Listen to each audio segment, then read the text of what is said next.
fellas, I want to go. White flag is in the air. He's shaking his truck around, maybe running out of gas with Lane And we Riggs. saw it happen last week to Ben Rhodes. He ran out of fuel. You see Ty Majeski into second. A little bump from Ben Rhodes as he moves into third. Wow, what a race. Lane Riggs has got to love what he's seeing behind him. The 23-year-old from Bahama, North Carolina, the son of a veteran NASCAR driver. He grew up around this. And he didn't grow up street racing, Michael. Didn't grow up road course racing. But ever since he showed up here, Jamie, we've known he's a special talent. He's just a guy that gets it done on any type of racetrack, and he's showing that. Oh, look, he's taking his truck around. I was just thinking these are all Fords. Weave it as much as you can. And they're weaving. Lane Riggs is in trouble.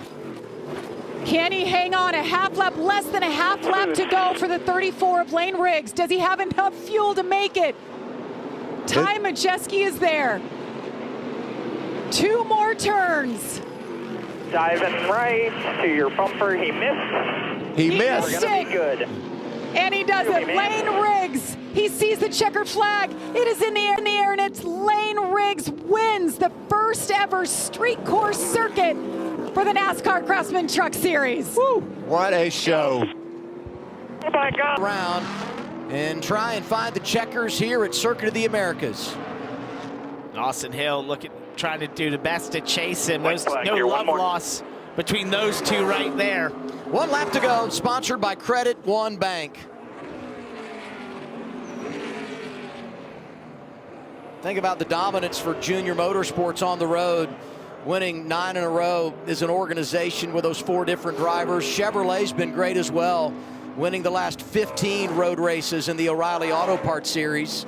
And you look at Van Gisbergen today, he's led 30 laps, started up front, but boy, he's had a lot to deal with, and so many times he looked vulnerable. The track that over the years has not been as good to him as some of the others. And I think when you look at this tomorrow morning, he led 30 laps, had a great day, typical Shane Van Gisbergen day, but it wasn't. He looked very vulnerable at certain points in this race, got shuffled back, but they made all the right decisions. He did some awesome passes with no contact, shows the talent that he has. Showed his expertise, his experience level in some of those moves, and in those restarts, how calm he was. Look how clean that race car is compared to everything else on this racetrack. He passed a lot of cars today. He did. It's not like he wasn't put back in the field and had to navigate through them, but just once again shows how good he is at this form of racing.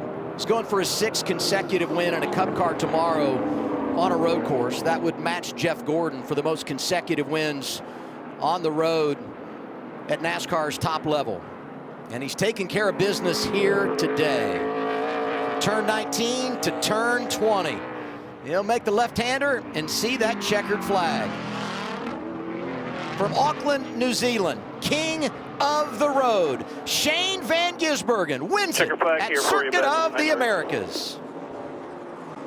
Big drift off the final corner. That's classic SVG stuff. If you grew up watching him in supercars, he used to do that off. About it. I'm wondering what we're seeing on the low screen, but up on top, Alex Palou takes the white flag and starts his last lap here in St. Pete. And James Townsend, it has been a phenomenal drive from Alex Palou. Last year's win owed so much to other teams, other drivers' mistakes, but this one, he has taken it by the horns and he's run it from the front. We heard from his race team all weekend. Guys, what is the goal for this year? To improve. Well, how do you improve on the most dominant IndyCar season in history?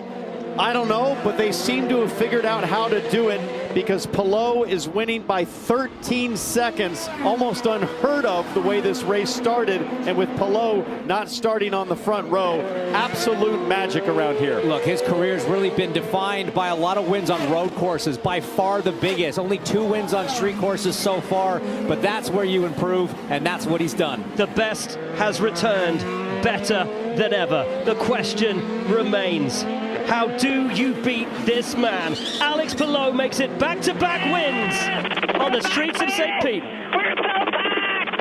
1 lap to go, sponsored by Credit One Bank. So impressive.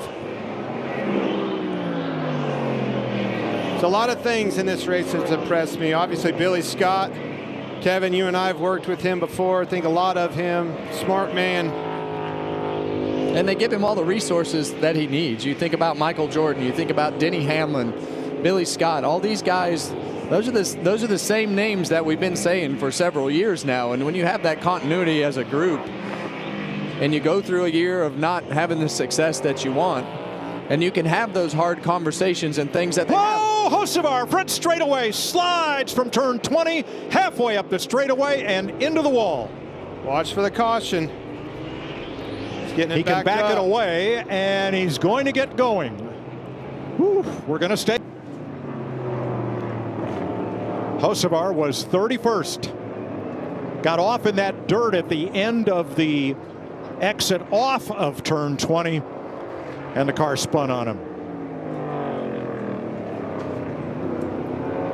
Okay, Hart, restart. Yeah. Let's finish this off. They wouldn't have minded it coming out now if you're Billy Scott and Michael Jordan.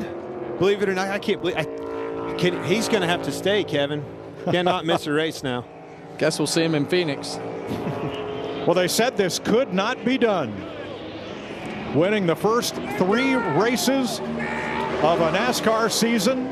No one has ever done it. Not since 1949. It happens today. Three-peat for Tyler Reddick. 23-11 in Toyota. Okay, guys. Great work.